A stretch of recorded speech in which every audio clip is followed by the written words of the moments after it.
Half yearly का paper, जो कि थोड़ा सा आसान रहता है जैसे आप तुलनात्मक रूप से, और क्वेश्चन कुछ अध्याय इसलिए मैंने पहले प्री बोर्ड कराया, प्री बोर्ड पर देख लो आप, ठीक है।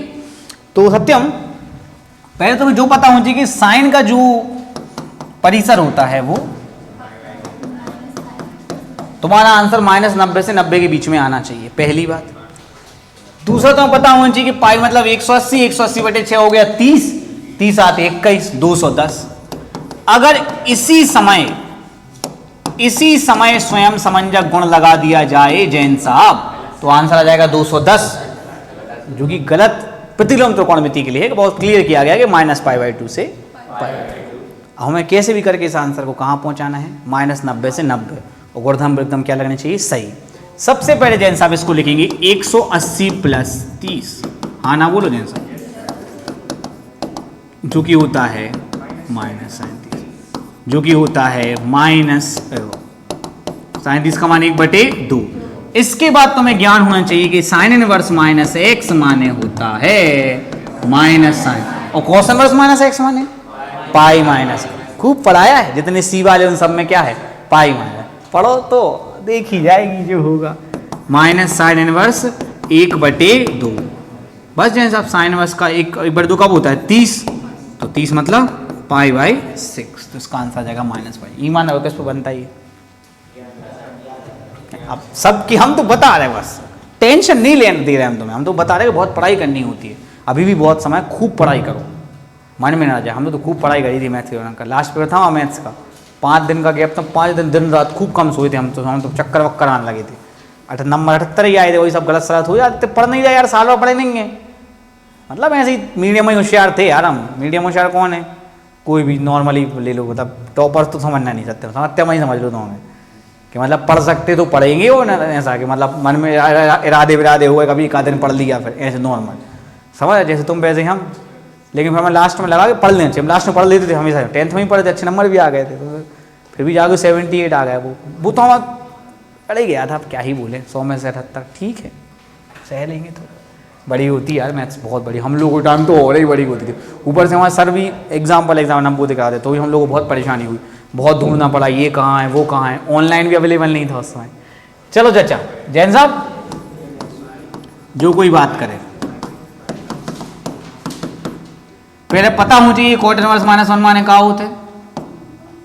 अरे यार जैन साहब को पता ही नहीं है, सी वाले अब ये पढ़ने का, ये सी वाले यार जैन साहब, पाई माइनस कॉट इनवर्स होता है कि नहीं होता है, तो ये आ गया आप -π + कॉट इनवर्स 1।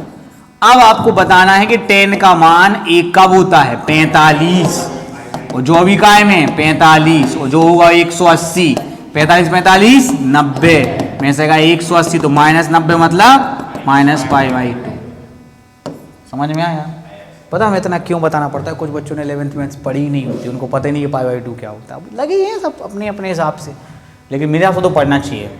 ओके, A/B' बच्चे को पता है, B' A', मुझे ऐसा लगता है प्रतीक इस बार A + B का डैश आएगा, जो कि A' + B' है, कुछ भी लिख दो क्या, या A - B का डैश, A - B का डैश बताओ, A - B का डैश आना चाहिए, A' - B'। बाकी 99 नहीं 100% आता है, जब भी आया पेपर में यही आया है।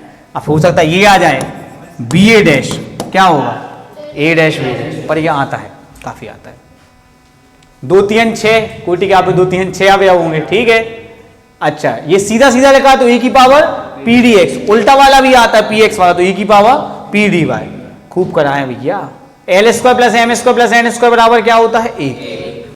ध्यान देना, दिक् अनुपात ना लिखा हो, दिक् कोज्जाएं लिखा होना चाहिए, क्या लिखा होना चाहिए, दिक् कोज्जाएं। आगे आ जाओ, fx/y एक की फलन होगा, fx1 = fx2 तब, और एक की फलन नहीं होगा, जानते तो हो तुम लोग। कॉस इनवर्स x का मुख्य मान, अब क्या बोल रहे हैं साहब, वही टेबल याद कर लो, हम कितनी बार बोल रहे हैं क्या। अरे वाह, ये क्वेश्चन आया है प्रतीक, बहुत ध्यान देना, ये गलत मत लिखो, चलो उसको आंसर बताओ तुम मलाने।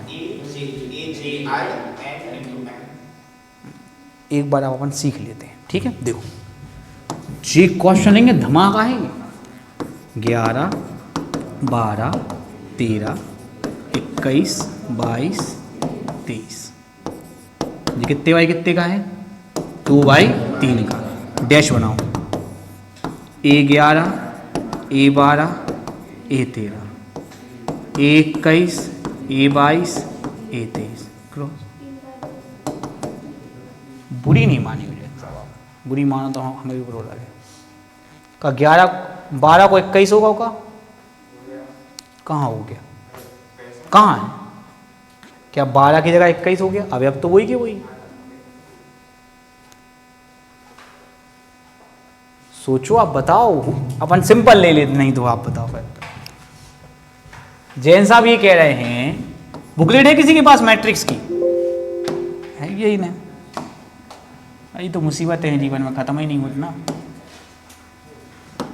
इतना डीपली कोई नहीं पढ़ता, हम भी नहीं पढ़ते हैं भैया, तुम तो अब आ गए तो अब क्या करते। कहाँ है बुकलेट? मिल जाए तो अच्छी। परीक्षा दर में है जो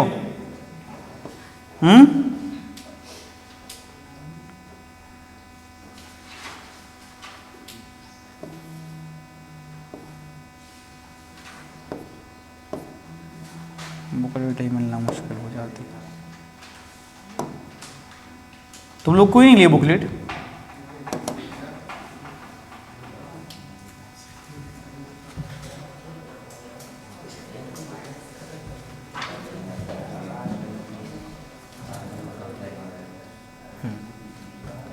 ये लिखा है ए डैश बराबर AGI into N cross.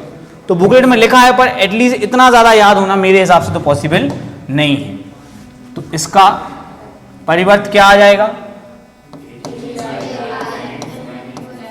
N cross m. अब इसको एक बार NCERT से ही मिलाना, ठीक है, इस क्वेश्चन को ध्यान से। और पर कोई दिक्कत अगर कुछ चेंज होता है तो मुझे आप बताना, ताकि हम ग्रुप पे शेयर कर पाए। ओके, कॉस अंडर रूट है, अब ये तो बन जाएगा। कॉस एक्स का क्या होता है? अवकलन माइनस, तो कॉस अंडर रूट एक्स का minus sine under root x, और अंडर रूट एक्स का 1/2 अंडर। पढ़ाया तो बहुत शानदार है अवकलन का, पता काहे नहीं बन रहा, किस से बन रहा है अवकलन अच्छे से, ईमानदारी से। अच्छा, क्या रीजन लगता है क्यों नहीं बन रहा तुम लोगों पे? प्रतीक, तुम होशियार बच्चे हो, तुम बताओ। हम तो शुरू से कह रहे हैं प्रैक्टिस चाहिए मैथमेटिक्स में बहुत ज़्यादा। अब माहौल ही ऐसा है यार, यही बंदे कोटा में होते तो दिन रात पढ़ते, वहाँ यही होता रहता है, कहा DPP कर ली, कहा ये हो गया, ये हो गया, 6 घंटे 4 बजे उठ रहा है, 5 बजे उठ रहा है। यहाँ तो बच्चे बस, तुमने हमें फॉलो नहीं किया, फॉलो बैक नहीं किया। तो कॉस अंडर रूट एक्स का अपन लिख दें minus sine under root x और 1/2 अंडर। अब इस बार थोड़े टफ होना है। fxy आच्छादक फलन है तो उसके सहप्रांत के परिसर के, तो देखो पहले तुम समझ लो हूत का है। चाचा सुन लो तनक,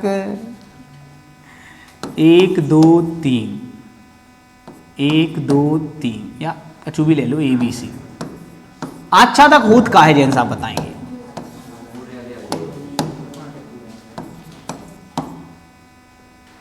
ये कहलाता है प्रांत, ये कहलाता है सहप्रांत, और सर परिसर जो कनेक्टेड होते हैं। और आच्छादक की शर्त होती है कि सब कनेक्टेड होना चाहिए, तो बिल्कुल इक्वल।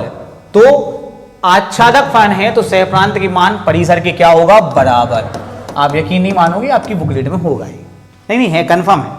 और मैंने ये बताया था कब बराबर होगा, कब छोटा होगा। याद रखना, परिसर सहप्रांत से छोटा होता है अगर आच्छादक नहीं है।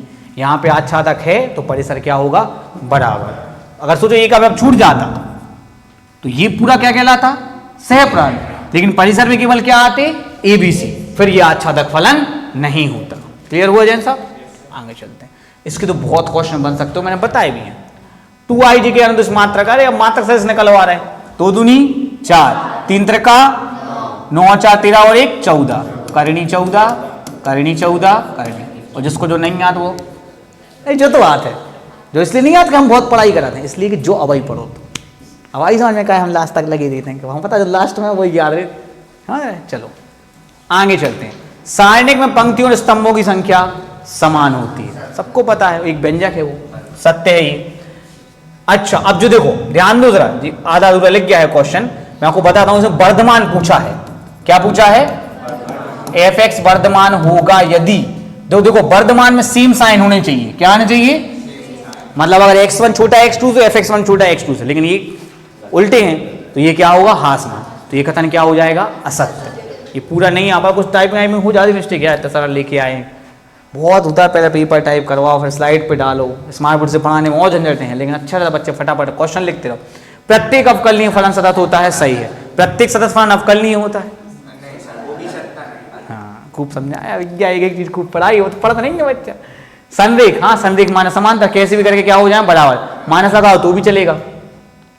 समान परिमाण वाले दो सदिश समान होते नहीं, दिशा अलग अलग हो सकती है, ये अपन ने किया है, ये क्वेश्चन किताब में है, बुकलेट में किया है। समान परिमाण जिनकी लंबाई समान, जरूरी थोड़ी उनकी दिशा भी क्या हो समान। थक गए क्या स्वाति, देखने में नींद आ रही बहुत तेज। एफ एक्स बराबर एक्स स्क्वायर, एन से एन के लिए क्या है, एक एक और आच्छादक, इसको अपन चेक करेंगे। एन एन 1 2 3 4 5 6, आगे भी जो है डेटेस लगा दो, 1 2 3 4 5 6 7 8, 1 का स्क्वायर 1, 2 का 4, ये तो रह ही गए, आच्छादक नहीं है, और एक चीज तो होगा ही होगा, तो ये गलत है। क्लियर हुआ कि नहीं? हमने हर सवाल में चित्र बनवाओ है ताकि तुम्हारे को कन्फ्यूजन नहीं हो, तुम चित्र बना के कोई भी ऑब्जेक्टिव कर सकत। लेकिन अब देखिए है, देखें टेस्ट हुआ उस मन से टका टका का भी लगा तो बात खत्म, कोई मतलब ही नहीं है। हम कितना डांटे कौन को। चलो अब क्या बोल रहे हैं हम, चलो देखते हैं। कॉट एक्स का बोलूं, लॉग साइन एक्स, सूत्र भी याद नहीं है कि नहीं? जैन साहब एक्स ई की पावर एक्स का यही है, ई की पावर एक्स वाला कोई है ही नहीं, देख लो आप, अंदाजा लगाना पड़ता है। अगर ये 1 + x स्क्वायर होता तो क्या आता है 10, तो इसमें 10 वाला छोड़ो कहाँ है, ऐसा तो सब जरूरत नहीं है, सूत्र अच्छे से याद होना चाहिए। ओके अब आ जाओ अपन 10x को, कहाँ है 10x को, log sec x। और बताओ चाचा sin स्क्वायर x को, एक को लिखा था वो 1/2 1 - cos 2x, कहाँ लिखा था भैया प्रतीक sin स्क्वायर x को, 1/2 1 - cos 2x। हाँ चाचा ठीक आएगा sin 2x, अरे 1 का हो जाएगा x और cos 2x का sin 2x/2। तरन बनता कि नहीं बनता? ये नहीं पढ़ाया, पढ़ाया है सर ने, पढ़ा नहीं, हम लोग ज़्यादा नहीं पढ़ते सर, अब हमें लग रहा है बहुत पढ़ना पड़ेगा। तो लोग पेपर में तो लोग ध्यान नहीं दे, अब बचा के यही बचा ना केवल, कहाँ है लॉग वॉग, कहाँ है 2 है, कौन सा लगाएंगे जैन साहब, क्या गुणनखंड बनेंगे इसके, x + a x मान, ढूंढो किसमें x + a x मान, ये लगाएंगे क्या, सूत्र निकलवाए हैं जैन साहब, गुणनखंड तोड़ते कि नहीं? अब इतना से क्या पढ़ रहे तुम्हारे 3-4 दिन आप तो पढ़ो, ये क्या पढ़ो, कछ नहीं पढ़ो, यही से हम तुम्हारे को बुला लो। तो हमने तो तुम्हारे से कही थी कि तुम्हारे तवाई तक पढ़त हो जब तक हम सामने। कहा हमारी प्रति मैथ की छुट्टी कितनी तारीख हो गई थी, कितनी तारीख हो गई थी मैथ की क्लास की छुट्टी? 15-16 जितने, उसके बाद एक दिन भी कभी देखी नहीं होगी मैथ्स। सही बात है, कोई दिक्कत नहीं, साल भर भी तो नहीं देख रहे। चलो tan इनवर्स x का प्रांत, वो टेबल याद करो चाचा, है ना? हाँ बाकी जैन साहब को याद है। वर्गाव्यूह तो m और n में क्या लिखो, संबंध m बराबर n। एक मान निकाल लो, एक बना है वैसे, cos को cos में cos square theta minus sin square theta बना जाए, ठीक है। x - y बराबर पाई, जो अच्छा है क्वेश्चन, x - पाई बराबर y, अवकलन कर दो dy/1, पाई को 0 अचर है ना, तो dy/dx बराबर 1, ठीक है। स्वतंत्र चर भैया पक्का स्वतंत्र चर x है, कौन ने कही y दद्दा, चाहे कहूं लिखो भैया dy/dx में जो बच्चे को पता है चचा, y परतंत्र चर और x क्या स्वतंत्र चर। अगर ये उल्टा होता, मतलब जैन साहब ऐसा होता कि dx/dy + px बराबर क्यों, है ना? जैन साहब ये जो लिखा है ये परतंत्र चर है, ये क्या है, लेकिन इस समीकरण में y परतंत्र चर है तो x क्या हुआ जैन साहब, तो वो किसने बताया y? नहीं हमने नहीं बताया था, हमें तो x, इसमें कौन सा चर है x, इस वाले में जो ये लिखा है ना ये परतंत्र है क्वेश्चन में, ठीक है? तो इस बात का आप ध्यान रखना। बाकी इसको घुमाया जा सकता है कई प्रकार से, उल्टा सवाल नहीं आता है वो, बाकी इसमें कंफर्म x सही है, हमने पता कर लिया था बहुत अच्छे से, चक्कर पड़े। कोटि लिखे तो 4 है जैन साहब, परिभाषित हाँ है, कहा तो कुछ ही नहीं है। cos x इस अंतराल में वर्धमान है या ह्रासमान, कुछ भी करने की जरूरत नहीं है, cos की मान देखने की जरूरत है, 0 से लेके 180, 0 से लेके इतू सा बस देखना, पहला मान बोलो 0 वाला, cos 0 1, करनी 3/2, 1/2, 1/2, 0, फिर जी काय में आ जाए माइनस में, तो लगातार क्या हो रहे हैं, घट रहे हैं, मतलब इस अंतराल में ये ह्रासमान है। बिना कंसेप्ट के भी ये किया जा सकता था। बस हो गए, अब समतल में कर लियो तुमने।